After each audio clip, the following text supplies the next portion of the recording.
play this tune called Good Night, My Love, and this kind of represents everything that I felt about California when I first came out here. Good night, my love. Ed Ruscha's been making work in Los Angeles for the better part of a century. People often talk about Ed's work, his paintings, his books, photos or films, as being about Los Angeles, California, or the West. When they talk about Ed, they describe him as cool. And yes, he's cool. And yeah, the places he paints or photographs are usually in Los Angeles. He's lived here for over 60 years, after all. I'm not going to try to explain Ed's work. We only have a few minutes here. But I am going to show you as much as I can. And there's a lot, so buckle up.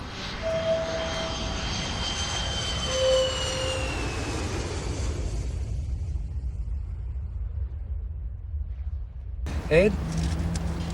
You know, what should people see? Maybe, gas stations, maybe. They're streamlined. Everything about it is streamlined. That's what I like. In the early 60s, Ed was making the 1,000-mile drive from Los Angeles to Oklahoma City a lot. The thing I really noticed were gasoline stations. So he took photos of them and published 26 of them in a little book. Ed said to me at the time, "It's a diary."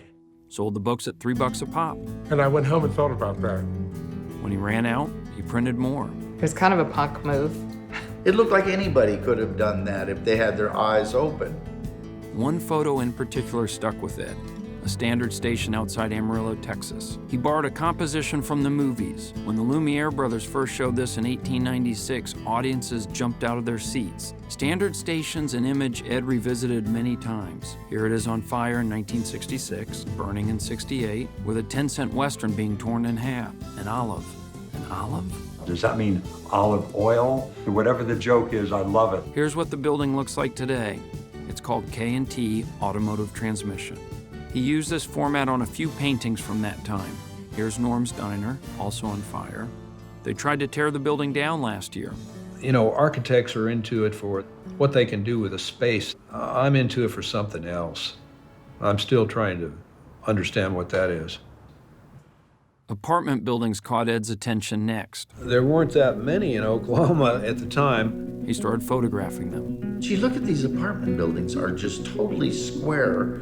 The buildings have a name, Like it was a car. and then the name is in a font.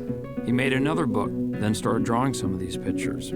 It was like a nervous compulsion. I remember growing up thinking how tacky they were, and now they look actually sort of quaint. He used a motorized camera to shoot a long picture of the Sunset Strip. 2.5 miles became a book that folded out for 27 feet. 25 years later, Ed was still painting buildings. He called these 5 black and white ones his Blue Collar series. 10 years after that, when Ed was invited to represent the United States at the Venice Biennale, he updated those 5 with 5 new color ones. He looks at them directly without any beauty or mystery, although the paintings are great to look at. Yeah, they are great to look at. Maybe we should have started with the word paintings. Let's try that. Word paintings, Ed Ruscha. Go. He's more interested in words than he is in architecture. You know, it's where Ed started after all. One-word knockout straight out of school. Prior to Ruscha, how many of you took the opportunity to consider the word oof? Something about these felt inspired by his childhood love of comics. These early paintings got Ed his first big break. Walter Hopps included 3 of them in his breakthrough exhibition at the Pasadena Art Museum, and Ed was the youngest artist included. He also made the poster. In the next few years, he started tweaking his text, Claiming it, making it his word. pulling it apart, first literally, then in his kerning. By the late 60s, Ed was making it look like his text was made of maple syrup, jelly, beans, water.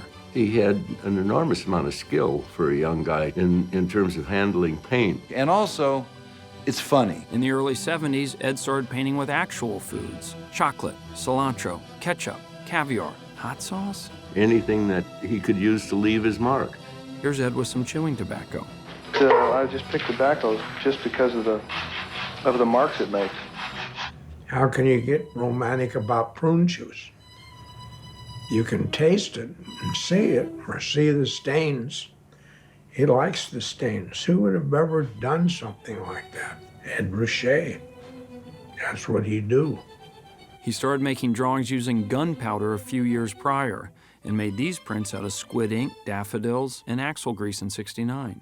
How does the word jelly look with jelly? Try putting that in your hat before you have ever seen somebody else do it. A few years later, he made a movie about a car mechanic that goes from grease-covered to pristine. The movie that I was in is about a mechanic who forgets that he made a date with a girl. He starts out in a small, dirty little garage, ends up in a great big clean garage. Words were all spoken in this one, save for this great-looking title. I mean, sometimes when you finish a painting, you feel clean. By the late 70s, he worked clouds into the background, and in '82, he standardized his type with a font he calls Boy Scout Utility Modern. It looked like it was done by a lineman for the telephone company, you know, and he's asked to make the poster for the annual picnic. In the '80s, the phrases got longer. You could kind of make sense of little stories here and there. You right away when you hear a phrase like that, and you want to know, who is she and why did they call her Styrene?